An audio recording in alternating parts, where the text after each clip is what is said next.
విశ్వాసి చచ్చిపోయాడా బతికాడా అనడానికి అది చెప్పమని దేవుడి మీద బలంగా నాతో మాట్లాడుతున్నారు.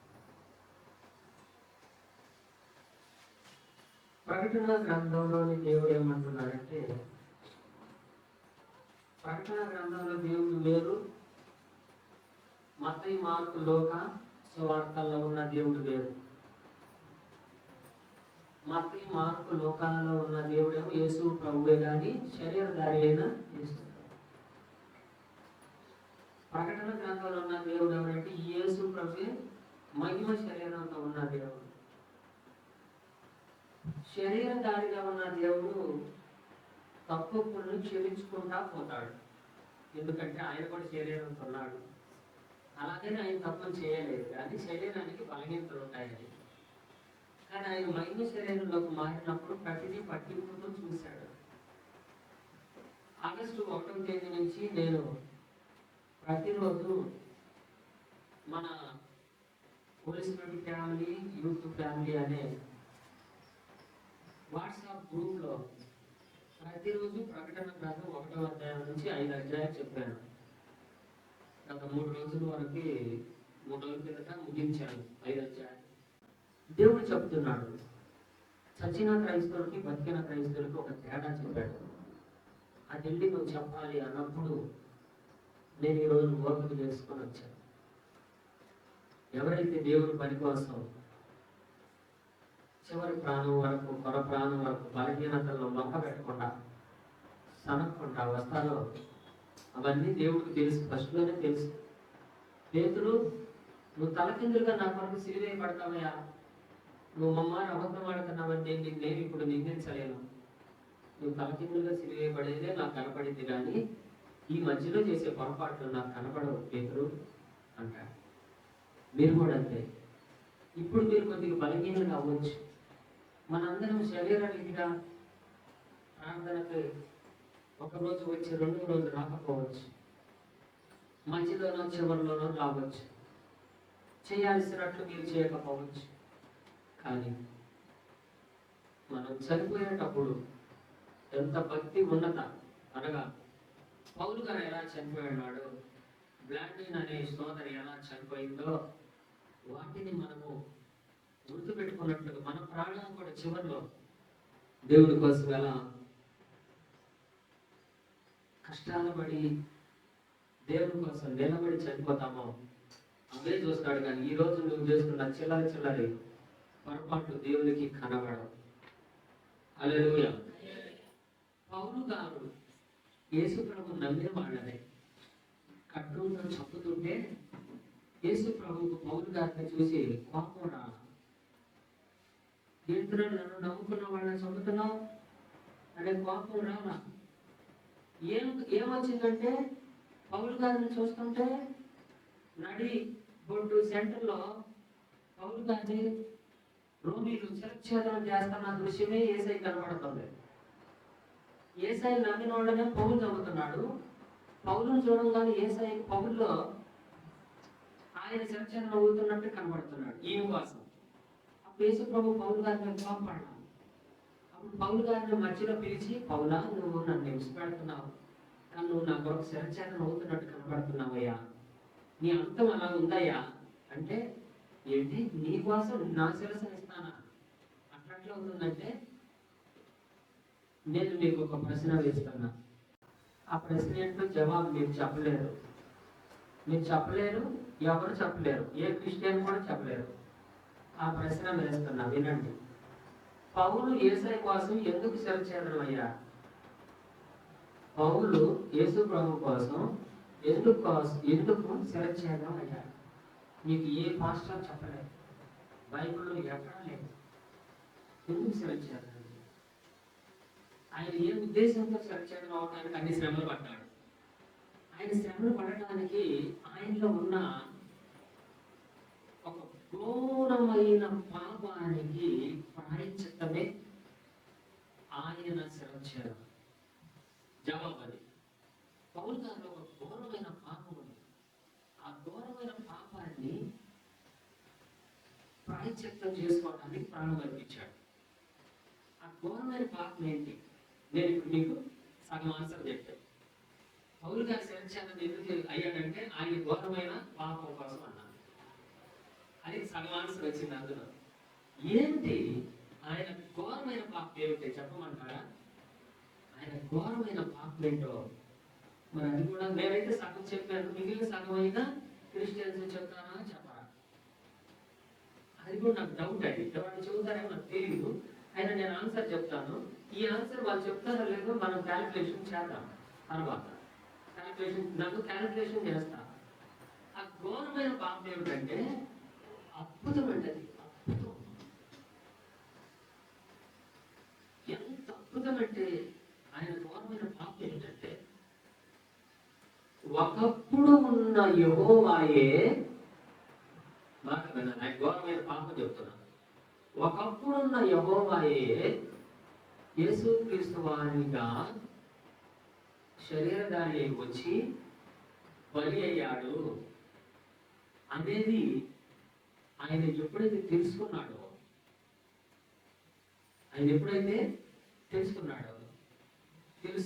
తెలుసుకోవటంలో ఇక నా పాపము పోదు అని నిర్ణయం చేసుకున్నాడు.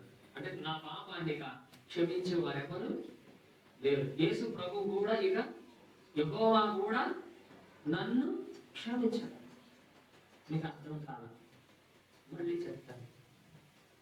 ఒకప్పుడు నిర్గమాకాండం అధ్యాయంలో చెప్తాను. నిర్గమాకాండం 8వ అధ్యాయంలో నేను తప్ప వేరొక దేవుడు మీకు ఉండకూడదు, నేను తప్ప వేరొక దేవుడు మీకు అని చెప్పిన ఆ సిద్ధాంతాన్ని బట్టి యెహోవా తప్ప వేరొక దేవుడు ఉండొద్దు అని యేసు ప్రభు నమ్ముకున్న వాళ్ళని నరికేశాడు పౌలు గారు చంపింది రౌడీజంతో కాదు, క్రూరత్వంతో కాదు, క్రూరుడై కాదు. దేవుడి మీద అధిక భక్తి చేత యెహోవాయే దేవుడైతే మీరు యేసు ప్రభువుని ఎందుకు నమ్ముతున్నారు? ముస్లింల సిద్ధాంతం కూడా అదే. ఈరోజు అల్లాయే దేవుడైతే యేసు దేవుడు ఎలా అవుతాడు? యూదుల సిద్ధాంతం కూడా అదే. యెహోవాయే దేవుడైతే యేసుక్రీస్తు దేవుడు ఎలా అవుతాడు? యూదుల సిద్ధాంతం యెహోవా సాక్షుల సిద్ధాంతం, ముస్లింల సిద్ధాంతం, పిడి సుందరరావు గారి సిద్ధాంతం. ఈ నలుగురు సిద్ధాంతాలు ఒకటే. పిడి సుందరరావు గారు కూడా ముస్లిం సిద్ధాంతం పాటించేది. అంటే నోటితో అల్లా అన్నాడు కానీ యెహోవా అంటాడు. యెహోవాకి అల్లాకి తేడా లేదు. చిన్న తేడా, ఇద్దరు ఒకటే. యెహోవా అన్న ఒకటి, అల్లా అన్న ఒకటే. అది కూడా బైబిల్లోనే ఉంటాడు. ఇద్దరు ఒకటని అల్లా అన్న యెహోవా అన్న ఒకటే అని బైబిల్లోనే ఉంటుంది. బాబు 100 సార్లు ఉంటుంది, ఒక్కసారి కాదు. కానీ ఆయనకి మరి లోక జ్ఞానం అన్నప్పుడు చిన్న తెలియాలి. మరి ఎందుకు ఈ పిచ్చోని నేను చాలా చిన్నవాడిని. నేను ఈ ప్రపంచం మొత్తాన్ని నా గుప్పెట్లో పెట్టుకున్నట్టు మాట్లాడుతున్నా. 100 సార్లు చూపిస్తా. అల్లా అన్న యెహోవా అన్న ఒకటే, బైబిల్లోనే చూపిస్తా. ప్రవక్తలందరితో మాట్లాడినట్టు ఖురాన్లో మోసే సలం అంటే మోసే ప్రవక్త, ఇబ్రహీం సలం అంటే అబ్రహాం సలం, ఇబ్రహీం సలం, మోసా సలం, దావూద్ సలం, దావూద్ అంటే దావీద్ ప్రవక్త, సలోమోన్ సలం. అల్లా ప్రవక్తలందరితో ఎవరో ఎలా మాట్లాడారో అవన్నీ ఖురాన్లో ఉన్నాయా? ఆ దావూదు, ఇబ్రహీము, మోసా, తర్వాత ప్రవక్తల పేర్లు అందరికీ చెప్పుకోండి. వాళ్ళందరితో మాట్లాడినట్టుగా ఇదే బైబిల్లో ఉంది. పాత నిబంధన కాలం నాటి గ్రంథం అంతా మన ఒక్కటే. సరేనండి, ఈ చరిత్ర చాలా పెద్దది. ఈ చిన్న విషయం దేవుడు పెట్టారు. తగిన టైంకి నేను ఎదురు చూస్తున్నాను. ఈ ప్రపంచం మొత్తానికి సర్వసత్యాన్ని చెప్పి బతికించటం కొద్ది టైం చాలు. ప్రాణం పెట్టడానికి చేతైనప్పుడు బ్రతికించడం కొద్ది సమయం. ప్రభు ఒక మాట చెప్పాడు, వారి నాసిక అందరంలో జీవము పొందగా మట్టి బొమ్మ మాత్రం లేచి కూర్చున్నాడు. దేవుని స్తోత్రం. జీవం అనేది నా నోట ఉంటే ప్రపంచం అనబడిన మట్టి బొమ్మ మొత్తం యేసయ్య నామములో క్షణాల్లో లేచి నిలబడుతుంది. Praise the Lord. ఈరోజు అంశం పేరేంటి? బ్రతికి ఉన్న సంఘానికి చచ్చిన సంఘానికి తేడా. అది నేను ఈ గతంలోనే చెప్పా, ఇప్పుడు వివరిస్తా. బ్రతికి ఉన్న సంఘానికి, చచ్చిన సంఘానికి, బ్రతికి ఉన్న విశ్వాసికి, చచ్చిన విశ్వాసికి తేడా.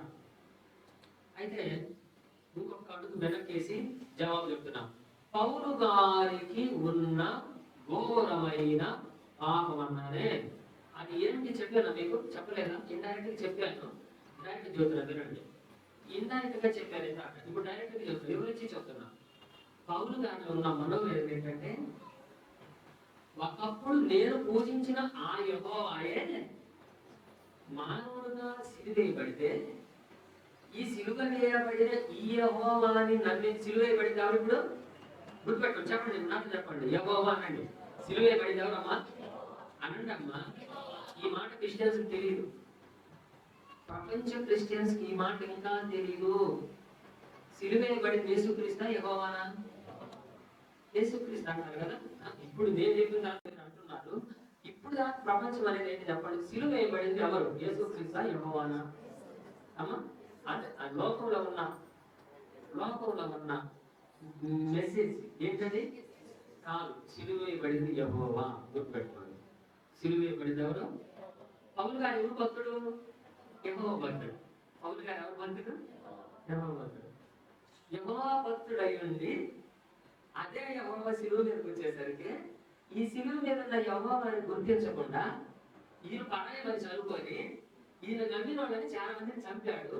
ఈ పాపం పోవాలంటే ఒక పక్షంగా నేను దేవుడికి ద్రోహం చేశాను, రెండో పక్కన ఆయన నమ్మిన వాళ్ళకి ఈ పాపం పోవాలంటే నా శరీరం సర్వనాశనం అవ్వాలి.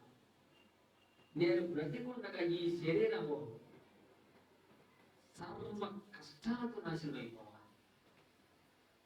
అడవుల్లో, కొండల్లో, సముద్రముల్లో తిని తినక జాగ్రత్త కావాలని బాడీని అప్పచెప్పుకున్నాడండి.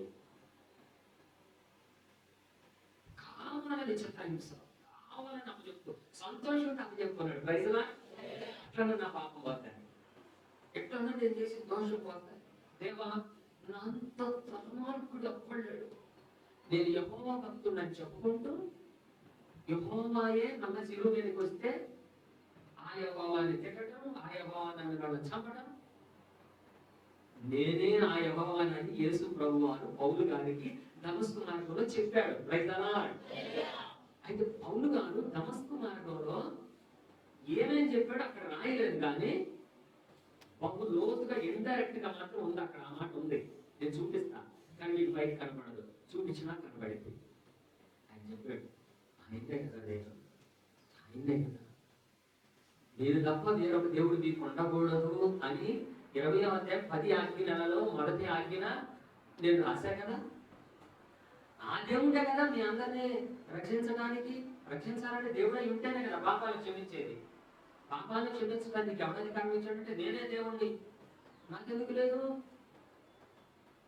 అబ్బో, ఇది మన క్రైస్తవులకి ఇంకా అర్థం కాలేదమ్మా. పౌలు గారికి సడన్ గా అర్థమైంది.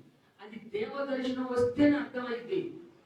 పౌలు గారికి దేవదర్శనం కనబడితేనే, గలతీ పత్రిక 2వ అధ్యాయంలో దేవదర్శనం ప్రకారమే ఆయనకు అర్థమైంది. దేవదర్శనం ప్రకారం అయితే అర్థమైందమ్మా. మీకు కూడా అంతే, దేవదర్శనం ప్రకారమే అర్థమైంది. దేవదర్శనం లేకపోతే అర్థం కాదు. ఇప్పుడు నేను చెప్తున్న ఈ ప్రసంగము కొన్నాటికి దయచేసి పిడి సుందరరావు గారికి కూడా బయటపరచబడాలని నేను ప్రార్థన చేసుకుంటున్నాను. వాక్యం కోసం రెయ్యం పగలు దివారాత్రులు విరామం లేకుండా కష్టపడిన దైవజనుడు ఎవరైనా ఉన్నారు అంటే ఆయన పిడి సుందరరావు గారు. ఈ భూమి మీద ఇప్పటి తరంలో వాక్యం కోసం, నాకు వాక్యమే వాక్యమే వాక్యం కోసం చాలైన దశ, వాక్యం కోసం ఏదైనా వదులుకోండి అని కంఠపదంగా ఈ రోజు రాజీ లేకుండా వాక్యమే ఇంపార్టెంట్ అని చెప్పగలిగినటువంటి నడుము కట్టుకున్న ఆయన పిడి సుందరరావు గారే. కానీ ఆ వాక్య తీవ్ర మంటలో ఆయనకి 2 అర్థం కాలేదు ప్రధానమైనవి. ఆ 2 అర్థం కానందు చేత ఆయన సేవ అంతా కూడా బురదలో పోసినట్టయింది.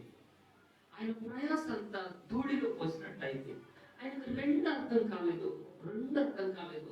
వాక్యమే జీవం, వాక్యమే బలం, వాక్యమే వాక్యం అని కోటి సార్లు చెప్తుంటాడు ఆయన ప్రసంగాల్లో, లక్ష కాదు కోటి సార్లు. కానీ ఆయనకి ప్రధానమైన రెండు అర్థం కాలేదు. ఆ రెండిట్లో ఏమిటంటే, మొదటిది యెహోవాయే యేసులాగా వచ్చాడు అనేది ఆయనకు అర్థం కాలేదు. నా గుండె పగిలిపోతుంది. వాక్యం కోసం ఎన్ని వందల వేల లక్షల బైబిల్ క్లాసులు పెట్టాడో అర్థం కాదు. ఆయన అంత పేపర్ వచ్చిన చదివిన ఆయనకి యెహోవాయే యేసుగా వచ్చి సిలువలో బలి అయ్యాడని ఆయనకు అర్థం కాలేదు. రెండవది, ఆ యేసు ప్రభు వెళ్ళిన తర్వాత పంపిన పరిశుద్ధాత్మ దేవుడు అన్య భాషలు, స్వస్థతలు, కృపావర, దయాన్ని ఎమ్మడించాడు. వచ్చిన సార్దిస్సులో ఉన్న సంఘములోకి 7 నక్షత్రములను దేవుడు 7 ఆత్మలు గలవాడు చెప్పు సంగతులు. నీ క్రియలు నేను ఎరుగుదును, ఏమనగా జీవించుచు నా పేరు మాత్రం ఉన్నది కానీ నీవు నీ క్రియలు నా దేవుని ఎదుట సంపూర్ణమైనవిగా నాకు కనబడినది కనుక జాగరూకుడవై చావనై నా మిగిలిన వాటిని బలపరచు. నువ్వేలాగో ఉపదేశం పొందితువో, ఎలాగో వింటివో జ్ఞాపకం చేసుకొని దాన్ని గైకొనొచ్చు మారు మనసు పొందుము. నువ్వేలాగో ఉపదేశం ఉంటివో, ఎలాగో గైకొంటివో, నీ క్రియలు ఎలాగున్నాయో అవి గుర్తు తెచ్చుకో. ఇంకా కొన్ని ఉన్నాయి నీలో, అవి కూడా చావుపోతున్నాయి, కొన్ని చచ్చిపోతున్నాయి. ఆ చావునై ఉన్న వాటిని బలపరచుకోండి. దేవుని స్తోత్రం కలుగుగా. అవి నువ్వెలాగో వింటివో, ఎలాగో నీ క్రియలు అని ఉన్నాయి కదా. అవేమిటంటే 2వ అధ్యాయము 1వ వచనంలో ఎఫెసీ సంఘానికి చెప్పాడు. స్మరణ, పెర్గాము, తుయతైర, సార్దీస్, ఫిలదెల్ఫియా, లవోదికయ, ఈ సంఘాల్లో కొన్ని చెప్పాడు. వాటి లక్షణాలు కలిగి ఉంటే నీవు పెడుతున్న సంఘం. ఆ లక్షణాలు మీకు లేకపోతే మీరు చచ్చిన సంఘం అంటున్నాడు. ఇది ఒకటే గుర్తు. విద్యార్థులారా, ఆగస్టు 1వ తేదీ నుంచి నేటి వరకు ప్రకటన గ్రంథం 5 అధ్యాయాలను నేను వరుస క్రమంలో ప్రతి వచనాన్ని వివరిస్తూ, ముఖ్యంగా 2, 3 అధ్యాయాల్లో 7 సంఘాలకు 7 లక్షణాలు, ఒక్కో సంఘానికి ఎన్ని లక్షణాలు అనేది వివరించాను. అవన్నీ మీరు నోట్స్ రాసుకోండి. పాత ప్రసంగాలన్నీ మీకు కావాలంటే మళ్ళీ ఫార్వర్డ్ చేసుకోండి. ఎవరికైనా కావాలంటే గ్రూప్లో, లేకపోతే మీరు గ్రూప్లో వెనక్కి వెళ్ళి చూసుకోండి, లేదా ఫార్వర్డ్ చేయాలంటే అన్ని కలిపి పంపిస్తాను, చూసుకోండి. నోట్స్ రాదు. ఆ లక్షణాలు ఉంటే బతుకున్న వాళ్ళు, ఆ లక్షణాలు లేకపోతే చచ్చినోళ్ళు. ఇక్కడ మీరు ఒకటి పొరపడుతున్నారు. దేవుడు ఏ పాపాలైనా క్షమిస్తాడంటే ఆ పాపాలకి బైబిల్కి సంబంధం లేదు. నువ్వు చేసే పాపాలని రొట్టె ద్రాక్షారసం ద్వారా ఒప్పుకో, కడుక్కో. అది భూలోకం వరకే సరిపోద్దమ్మా. పాప క్షమాపణ ఇవన్నీ కూడా భూలోకంలో సరిపోద్దు. కానీ పరలోకి వెళ్ళిన తర్వాత అక్కడ ల్యాండ్ ఆర్డర్తో వెళ్ళాలండి. అక్కడ ప్రభు కుదరదు. ఇక్కడ నీ ప్రభు ద్రాక్షారసము, రొట్టె, రక్తం, శరీరం ఇక్కడ ఇంకా వరకు. పరలోకి వెళ్ళినా కూడా ఇలా బాధపడటం ఉండదు. అక్కడంతా ల్యాండ్ ఆర్డర్. పరలోకంలో వాక్యమే, స్కానింగే. వీడు ఎంతవరకు ఇదంతా అక్కడ లెక్క ఉంటుంది. ఈ గ్రంథ పరిమాణం క్రమం చొప్పున వాళ్ళన్నట్టు నెట్టేస్తుంది. అక్కడంతా అక్కడ కంప్యూటర్ సిస్టమే అప్పగిస్తాడు. అక్కడికి వెళ్ళిన కృప ఉండదు. ప్రభు ఏమనుకో ప్రతి మాట్లాడారు, అసలు మాట్లాడతారు ఉండవు. జడ్జిమెంట్ అది. ఇక్కడేమో వాయిదాలు అంటే మనకి ఆదివారం మీరు కోర్టుకు వస్తున్నారు అనమాట. ఆమె చెప్పండి, ఇది దేవుడు కోర్టుకు వచ్చారు. ఇవాళ కోర్టు అనమాట. ముద్దాయిలో మనం అందరం జడ్జిమెంట్ అక్కడ ఇస్తాడు ఆయన. ఇచ్చినాక మళ్ళా అటు కాదని ఇటు కాదు అనటాలు ఉండవు. కాబట్టి అంత ఇక్కడే మనం సెట్ చేసుకోవాలి. ఎలా ఉంటారో కోర్టులో చెప్తున్నారు, మీరు బయటికి వెళ్ళి అలా ఉండండి. ఒక్క మాటలో చెప్తాను, చాలా పెద్ద ప్రసంగము. ఒక్క మాటలో చెప్తాను. తిమోతికి రాసిన పత్రికలో 3వ అధ్యాయం చెప్పి ముగిస్తాను. తిమోతికి రాసిన పత్రిక 3వ అధ్యాయంలో మొదటి పత్రిక 14వ వచనం నుండి చదవండి. శీఘ్రంగా నీ వద్దకు వద్దునని నిరీక్షించుచున్నాను. అయినాను నేను ఆలస్యము చేసిన ఎడల దేవుని మందిరంలో, అనగా జీవము గల దేవుని సంఘములో జనులు ఎలాగో ప్రవర్తింపవలెనో అది నీకు తెలియవలెనని ఈ సంగతులు నీకు వ్రాయిచున్నాను. ఆ సంఘము సత్యమునకు స్తంభమును ఆధారమునై ఉన్నది. ఇప్పుడు చెప్పండి, జీవము కలిగిన దేవుని సంఘం అంటే బ్రతికి ఉన్న దేవుని సంఘం. జీవము కలిగిన దేవుని సంఘము చదవండి అనగా, చదవండి, జీవము కలిగిన దేవుని సంఘము చదవరే అనగా పెద్దగా చదవండి. అనగా నేను ఆలోచన చేసిన దేవుని మందిరములో, అంతేనా?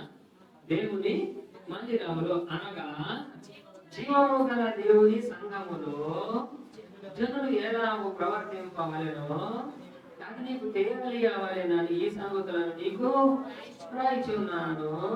ఆ సంఘము ఏ సంఘము? ఏ సంఘము? జీవము కలిగిన దేవుని సంఘం. జీవము కలిగిన దేవుని సంఘము సత్యమునకు స్తంభము ఆధారము. చాలు. జీవం కలిగిన దేవుని సంఘానికి రెండు లక్షణాలు ఉన్నాయి. ఒక లక్షణం ఏమిటి చెప్పండి? సత్యమునకు స్తంభం. నెంబర్ 2, రెండవది ఏంటి? సత్యానికి ఆధారం. ఒకటేంటి చెప్పండి? సత్యానికి స్తంభం. రెండవది ఆధారం. అంటే నువ్వు స్తంభంగా ఉండాలి, పడిపోకుండా కొట్టుకోవాలి.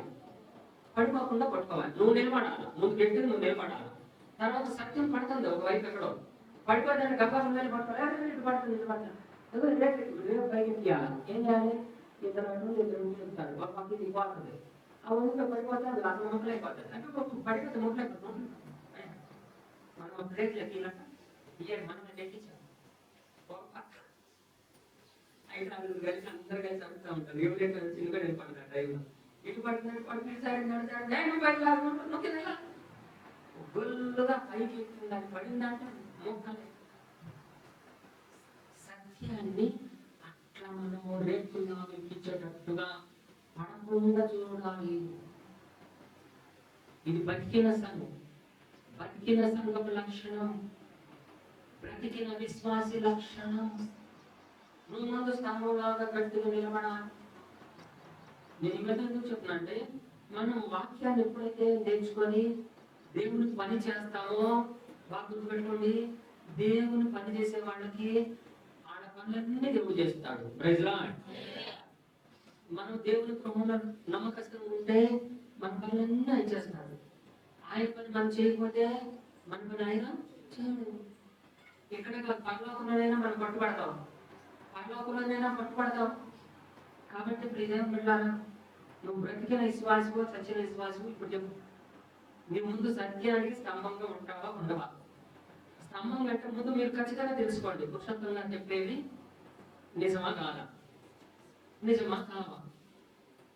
ఇందాక నేను చెప్పాను, పౌలు గారు దేవుని కొరకు శిక్షణ అవ్వడానికి కూడా సిద్ధపడ్డాడు. అంటే ఆయన చేసిన ఘోరమైన పాపం ఉంది, ఆ పాపాన్ని ఈ పనంగా చేస్తే క్షమించబడుతుంది అనడానికి తన శరీరాన్ని దెబ్బలకు అప్పగించుకున్నాడు. తన శరీరాన్ని సముద్రాలకు అప్పగించుకున్నాడు. తన శరీరంలో హింసలు పొందడానికి, ఊరంతా ఏడవబడడానికి, శరక్షణ అవ్వడానికి అప్పగించుకున్నాడు. దానికోసం సువార్త కోసం జైలు అనుభవించాడు, కొరడా దెబ్బలు అనుభవించాడు, రక్తంతో కొట్టబడ్డాడు, భయంకరంగా దూషించబడ్డాడు, ద్వేషించబడ్డాడు. ఎందుకంటే పాపం పోతాడు, అట్లాగా పాపం పోతాడు. మనం ఎంత మోసగాళ్ళం అంటే, మనం చాలా భయంకరమైన మోసగాళ్ళం. దేవుణ్ణి కూడా మోసం చేసిన మనుషులు మనమే. దేవుణ్ణి కూడా మోసం చేసే క్రిస్టియన్స్ అని ఒక పోటీ పెడతాను వాళ్ళ.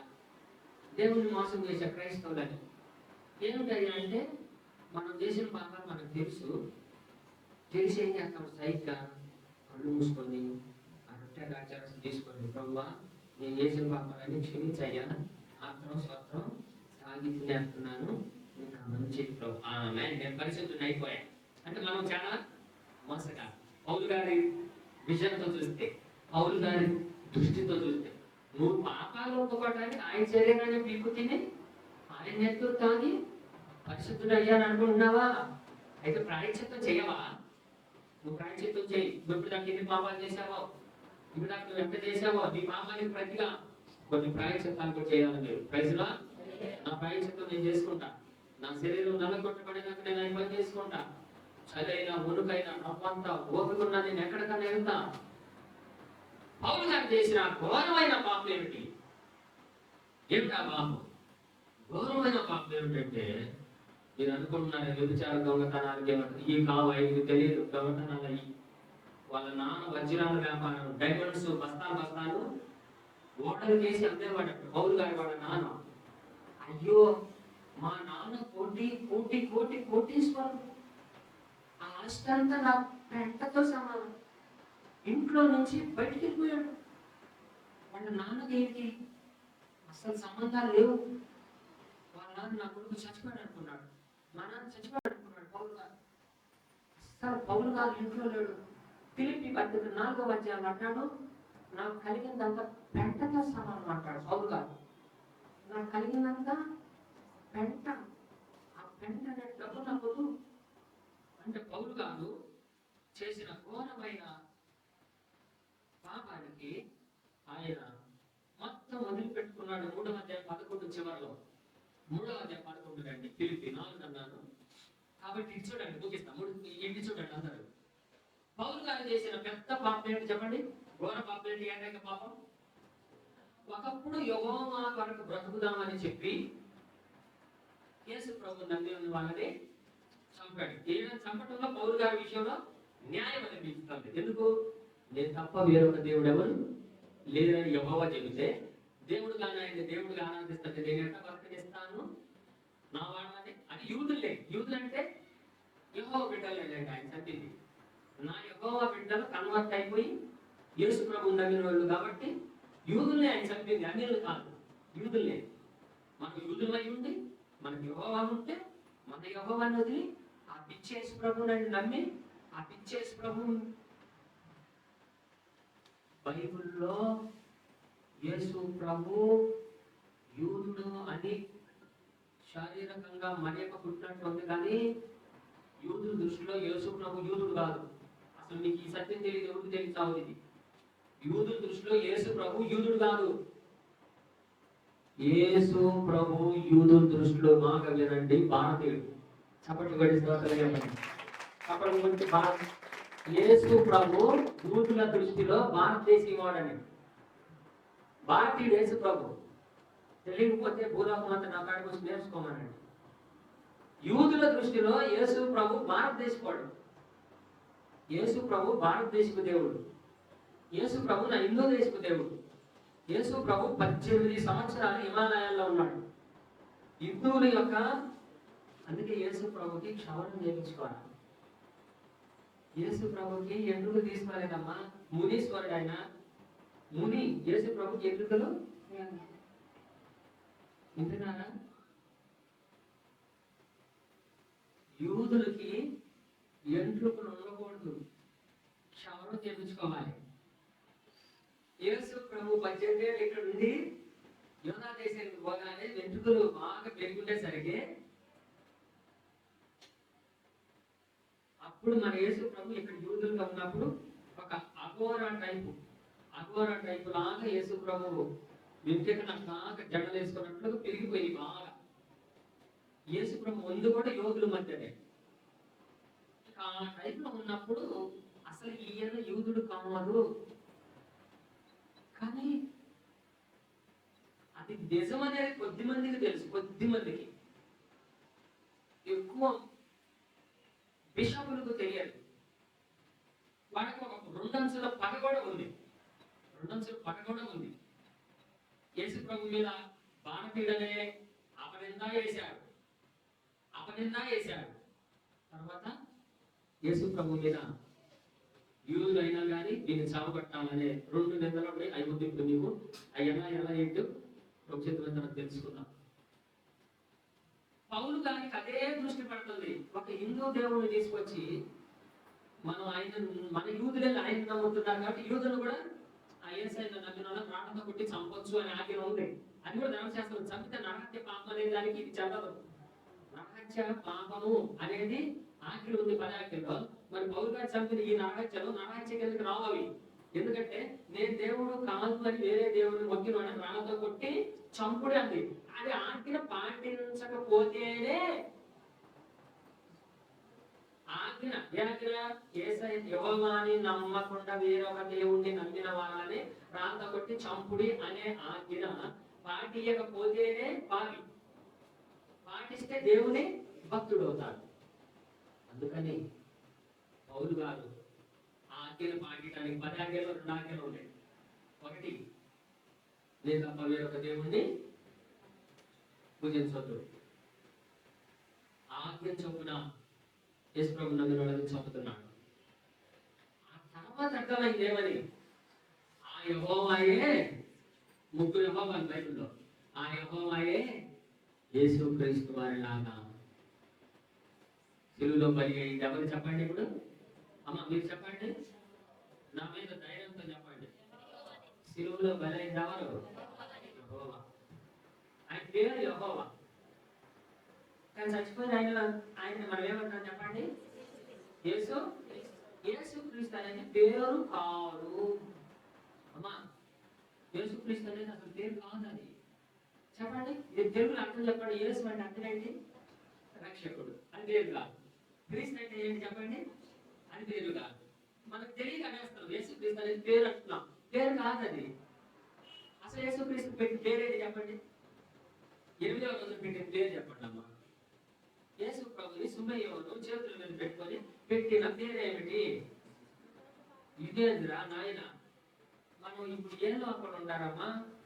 యేసు ప్రభు పేరమ్మా. 2 చేతుల్లో పెట్టి సుమయ్యను సున్నతి చేయించిన రోజు యేసు ప్రభు పెట్టిన పేరమ్మా. అమ్మా ఏందో పెట్టి చదువుతారు. ఇమ్మానుయేలు. ఏంటి? యేసు ప్రభు పేరు కూడా తెలియకుండా మీరు విన్నారు. నాకమ్మా నేను చెప్తా.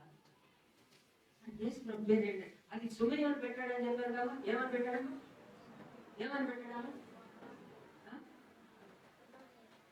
దేవదూత ఏం చెప్పాడు? మరియమ్మ గారికి నీ కడుపుని ఎవరు పడతారని చెప్పా? ఆయన దేవుని పేరు పెట్టాలని చెప్తా. ఇమ్మానుయేలుని పేరు పెట్టిన వల్ల ప్రైజులా పేరు అంటే ఇమ్మానుయేలు. ఇమ్మానుయేలు అన్నా యెహోవా అన్నా ఒకటే. ఇమ్మానుయేలు అంటే ఎల్లప్పుడూ మనకి అండగా తోడుగా ఉండేవాడు. ఎల్లప్పుడూ తోడుగా ఉండే ఆయన పేరు ఇబ్రీలో యెహోవా అంటారు. అన్ని కాలంలో అన్ని చోట్ల ఉన్నవాడను అంటే తోడుగా. హల్లెలూయా. పౌలు గారికి ఉన్న ఘోరమైన పశ్చాత్తాపం, ఆయనలో రగిలిన పశ్చాత్తాపం ఏమిటి చెప్పండి? ఒకప్పుడు యెహోవాయే, ఇప్పుడు సిలువ వేయబడిన యెహోవా. అది గ్రహించలేక ఈ యెహోవాని తిట్టాను, ఆ యెహోవా మీద భక్తితో ఈ యెహోవాని తిట్టాను, ఈ యెహోవాని నమ్మిన పురుషోత్తం పాస్టర్ని తిట్టి చంపాను, ఈ యెహోవాని నమ్మిన భక్తులందరినీ వశపట్ట కోశాను, నా వంటి దౌర్భాగ్యుడు బతకూడదు అని పూర్వము హానికరుడను, హింసకరుడను, దోషకుడను. అమ్మో, పౌలు గారు ఏమంటాడంటే తిమోతి పత్రిక 1వ అధ్యాయం 16వ వచనం చదవండి. అమ్మా, పౌలు గారు ఎంత గొప్ప! ఆయన పశ్చాత్తాపానికి పరాకాష్ట మాట ఒకటే. 1:16 చదువుమా. పౌలు గారు పశ్చాత్తాపానికి పరాకాష్ట. ఆయన ఉండమ్మా, ఎన్నో వచ్చినమ్మా అలాగా ఇంకొక వచ్చిన పైకి చదువురా.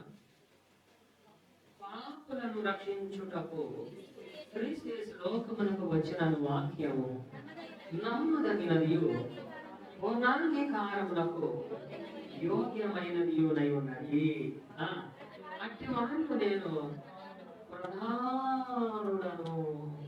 ఆయనను నిత్య జీవము నిమిత్తం తనను విశ్వసింపబో వారందరికీ నేను మాదిరిలాగా యేసుక్రీస్తు తన పూర్ణమైన దీర్ఘశాంతమును ఆ ప్రాణపాపి అయిన నాయకు కనపరచినట్లు నేను కనికరింపబడింది. హల్లెలూయా, హల్లెలూయా. నాకెందుకు హల్లెలూయా హల్లెలూయా అని అనబుద్ధి అయింది. పౌలు గారికి హల్లెలూయా హల్లెలూయా అని అనబుద్ధి అవ్వకుండా ఇండైరెక్ట్ ఏదో అంటున్నాడు, గొనుగుతున్నాడు. నాకేం హల్లెలూయా హల్లెలూయా అని అనబుద్ధి అయింది. మీ మనసు ఏమనిపించింది? అయ్యాక హల్లెలూయా అంటే తృప్తిగా అనిపించిందా? కానీ పౌలు గారు అలా కాకుండా వేరే రీతిగా గొనుగుతుంటే అది ఆయనకు తృప్తిగా అనిపించింది. ఈ హల్లెలూయా అనే పనులు ఎన్ని ఉంటాయి మీరు గుర్తుపెట్టి. ఈ హల్లెలూయా అనే పనులలో ఈ మసాలాలు అన్నీ ఉంటాయి. పలావ్ మసాలా ఏమంటే వేరు అక్కర్లేక అన్ని కలుపుతారు. పలావ్ మసాలా అంటే అన్ని రావాలా. ఈ హల్లెలూయా అనే భావం ఏంటంటే అమ్మా, చదవండి ఇప్పుడు అవి హల్లెలూయా అనే పనులు ఇవి ఉంటాయి. 17వ వచనం చదవండి. సకల యుగములలో రాజయుడి అక్షయుడును అదృశ్యుడునకు అద్వితీయ దేవునికి ఘనతయు మహిమయు యుగ యుగములు కలుగును గాక. రాఘవయ్య కలుగును కాక అన్నావు. ఆమె అనుకోండి అన్నారా? ఎందుకయ్యా అంటే మళ్ళీ చెప్పాలని, ఆమె అంటే మళ్ళీ చెప్పాలని, ఆమె అంటే మళ్ళీ చెప్పాలని, ఆమె అంటే అలా కలుగు. సకల యుగములలో ఏమి మాటలమ్మా? సకల యుగములలో రాజు, సకల యుగం మళ్ళీ సకల యుగాలు రా, సకల యుగములలో సకల యుగములలో రాజయుండి కామ మళ్ళీ ఎనకరా, సకల యుగములలో అక్షయుడును మళ్ళీ ఎనకరా, సకల యుగములలో అదృశ్యుడునకు మళ్ళీ సకల యుగములలో అది అట్లాగే కామం ఉందంటే అక్కడ చదవాలి. ప్రజలా దేవుడు అనుకుంటూ నమ్మించి ఇలా నా బైబుల్ ఏం చేస్తాడు, అరే కామ పెట్టడం పెట్టాడు కుషాంతకాన్ని వాక్యం చేస్తే 3 గంటలైనా ఎట్టపోతే నాకు తెలియదు అంటే ఆ 3 గంటలు ఎట్టగానేది నాకు ఎట్లా సంభాషణ చెప్తాడు దేవుడు. హల్లెలూయా. అద్వితీయుడు దేవునికి ఘనత మహిమ యుగయుగములు యుగయుగాల. పైన ఒకసారి అన్నా ఒక అమ్మ యుగయుగాలని, మళ్ళీ వెనక కూడా అంత గొప్ప మర్మం ఉంటుంది మా బైబుల్ చదవడం అంటే. ఒక్కొక్కరు నేను రోజు 10 అధ్యాయాలు చదువుతున్నా అంటే నాకు అర్థం అవుతుంది తెలుసా, వాటికి అది ఏం అర్థం కాదండి.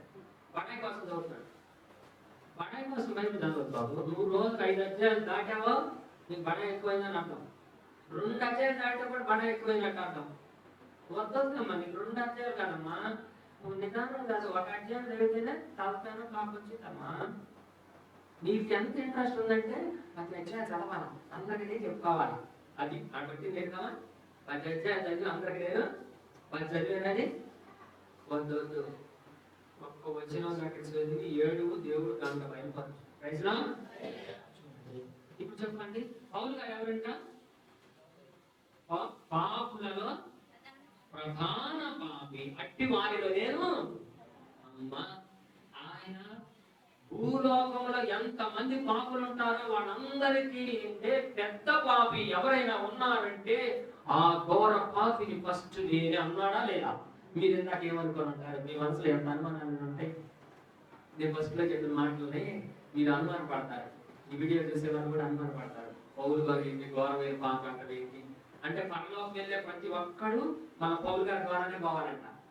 విశ్వసింపు ప్రతి వాడికి నేనే మాదిరి మర్యాదగా నా వెంట వచ్చి రావాలంటాడు. ఈయన కూడా నేను క్రీస్తుని పోయి నడుచుకుని వచ్చిన ప్రకారం మీరు అందరూ మర్యాదగా నన్ను పోయి నడుచుకోండి. నేనేసిన పునాది తప్ప వేరే వాడు ఏ పునాది క్రిస్టియానిటీలో వేయడానికి లేదు.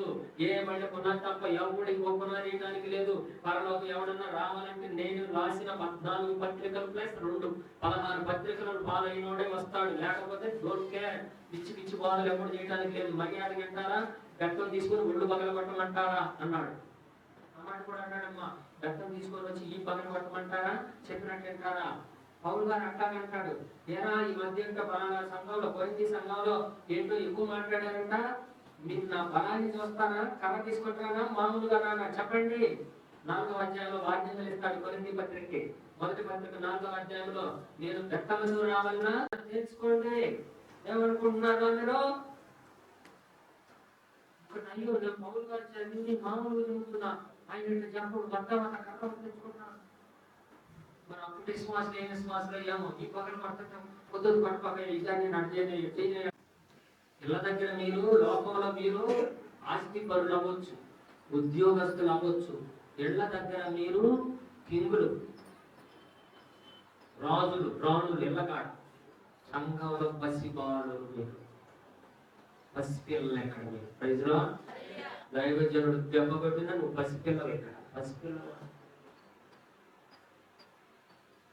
రాజు అవ్వచ్చు దావీదు, నీతిమంతుడు నన్ను కొట్టుట నాకు తైలాభిషేకం, అతడు నన్ను దండించుట నాకు అది ఆశీర్వాదం. హల్లెలూయా. పౌలు గారు ఆ స్థాయిలో ఉంటాడు. నాకు నిజంగా పౌలు గారు అభిషేకం 100% వస్తే మీరు అందరూ ఉండరు. దేవుడు అందుకే ఆపుతున్నాడు. నాకు నీకు అప్పుడే కొంచెం చెప్పగలరు స్వామి, ఎవరు ఉండేటట్టు లేరు. మరి పౌలు అభిషేకం నాకు వస్తే పౌలు రాయవచ్చు. అప్పుడు ఆ స్థాయిలో విశ్వాసం ఉండాలి. ఉంటాను అట్లా అనుకుని మీరు వచ్చేవారం పైకి వచ్చారు, మిమ్మల్ని నేను పట్టను అట్లా అనుకున్నారు. ఇప్పుడు కొడితే 10 దెబ్బలు తిరిగి కొట్టే రోజులు ఉన్నాయి. అవేం కావాలి తల్లి. అప్పుడు పరిస్థితులను బట్టి మేము ఎట్టయ్యాం. మీరు ఇప్పుడున్న పరిస్థితిని బట్టి రాబో తరంలో, లేకుంటే ఇంకొక 5 ఏళ్ళు 10 ఏళ్ళ తర్వాత మీరు ఎలాంటి భక్తులు అవుతారో తర్వాత తెలిసింది. పౌలు గారికి ఉన్న ఘోరమైన పాపం ఏంటి చెప్పండి? యెహోవా దేవుడు మళ్ళా సిలువలో యెహోవా దేవుడు అయ్యాడు అనడానికి ఈయనకి ఎలా తెలిసిందంటే, మూలం ఏంటమ్మా? ఆన్సర్ ఏంటి? గలతీ పత్రిక, దేవ దర్శనం వస్తే తప్ప ఆయన యెహోవా అని తెలియదు. హల్లెలూయా. ఇది దేవ దర్శనం. నేను ఇందాక ప్రధానంగా 3 మాటలు చెప్పానండి. యూదుల సిద్ధాంతం, ముస్లింల సిద్ధాంతం, నాకు తెలిసి పిడి సుందరరావు గారి సిద్ధాంతం, యెహోవా సాక్షుల సిద్ధాంతం, 4 సిద్ధాంతాలు ఒక్కటే. పౌలు సిద్ధాంతం కూడా వాళ్ళదే. పౌలు గారు మారు మనసు పొందారు. ఇంకా మనకి ఇప్పుడు అర్జెంట్ మారు మనసులో కంటే మారు మనసు అంటే లేదు, దేవదర్శనం కావాలి. ఈ దేవదర్శనం కొరకు మనం ఎప్పుడు ప్రార్థన చేద్దాం. నేను చేస్తాను. మరి ఇందాక నేను చెప్పినట్లుగా బైబిల్లో 3 యెహోవాలు ఉన్నారు అనే సిద్ధాంతం ఈ భూమి మీద నాకు తెలిసి ఒక రజిత ఓపికగా మాత్రమే చెప్పారు. ఆ ఒక్క సిద్ధాంతం మీకు బైబిల్ మొత్తం వెలిగిస్తారు. మీకు బైబిల్ మొత్తం అర్థం కావాలంటే మూలం దేవుళ్ళు 3 ఉంటారని నేర్చుకోవాలి. 3 సమానంగా నేర్చుకోవాలి. ఆ 3కి ఒకటే పేరు యెహోవా ఉందని నేర్చుకోవాలి. ఆ సిద్ధాంతాలు నాకు ఇప్పటికీ 25 ఏళ్ల క్రిందట ఓపికగా నేర్పించారు. 20 సంవత్సరాలు. వారు రాసిన పుస్తకము పరిశుద్ధ దేవుని కూర్చిన జ్ఞానము అనే పుస్తకం, 2వ పుస్తకం. ఆ పుస్తకం మనోనేత్రాలను వెలిగిస్తారు. అది వెలిగించబడినందుకు నాకు అనేక మర్మాలు దేవుడు బయలుపరిచారు. కాబట్టి మీరు ఒకే యెహోవా, ఒకే యెహోవా సిలువ మీద బలి అయింది. ఈ యెహోవానే పౌలుతో, ఈ యెహోవానే మోషేతో పాత నిబంధన కాలంలో అంటే ఎక్కువగా గ్రంథం అనడం, పాత నిబంధన గ్రంథం అనడం తప్పు. పాత నిబంధన గ్రంథం అనడం తప్పు. కొత్త నిబంధన గ్రంథం అనడం తప్పు. పాత నిబంధన అనగా గొర్రెపిల్ల రక్తపు కాలం, గొర్రెపిల్ల రక్తపు పాప విమోచనకు గొర్రెపిల్ల రక్తం. పాత నిబంధన అనగా గొర్రెపిల్ల రక్తపు కాలం, యేసుక్రీస్తు రక్తపు కాలం. అంటే 2 కాలాలు, 2 భాగాలు. కాబట్టి మీరు ఇప్పుడు జీవము కలిగిన సంఘంగా ఉంటారా, చచ్చిన సంఘంగా ఉంటారా? జీవము కలిగిన సంఘం అంటే సత్యాన్ని మీరు మోయాలి, సత్యానికి మీరు స్తంభంగా ఉండాలి. నేను అందుకోసమే సత్యానికి స్తంభంగా ఉన్నా, సత్యానికి పడిపోకుండా ఆధారంగా ఉండడానికి కూడా నేను ఇవాళ చేసిన సేవ మళ్ళా తిరిగి ఓపెన్ డిబేట్ అవన్నీ మళ్ళా చేయడానికి మొదలు పెట్టాలి. అందరిలో ఆ కార్యక్రమం వరకు ప్రార్థన చేస్తున్నాము.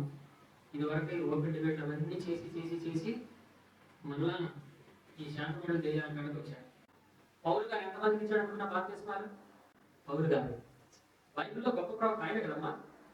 ఆయన ఎంతమందికి బాప్తిస్మం ఇచ్చారంటే, అడిగితే నేను ఇప్పుడు లోయ నుంచి వారికి ఇచ్చా, నాకు వచ్చాయమ్మా మొదలు పడుతుంది. మళ్ళా ఇంకా ఎవరికో ఇచ్చా, అది కూడా నాకు గుర్తులేదు. అయితే కానీ బాప్తిస్మాలు ఇవ్వడానికి దేవుడు నన్ను పిలవలేదు.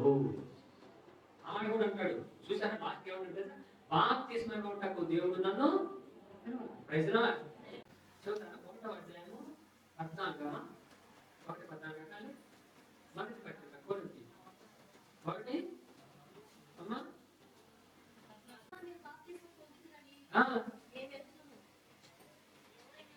ఎవరైనాను చెప్పకుండానట్లు అమ్మా